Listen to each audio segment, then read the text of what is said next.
سوره فلق، صبحگاه. بسم الله الرحمن الرحیم. به نام خدای بخشاینده مهربان.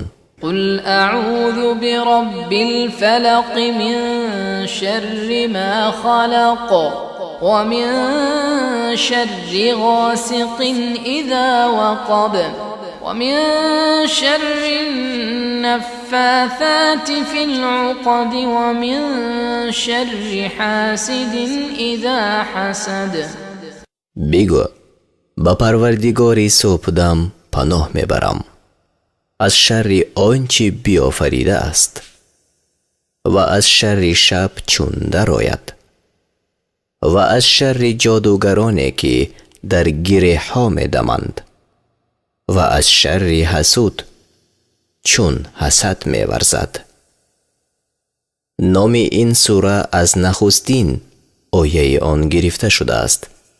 آن در مکه نازل شده و 5 آیت دارد.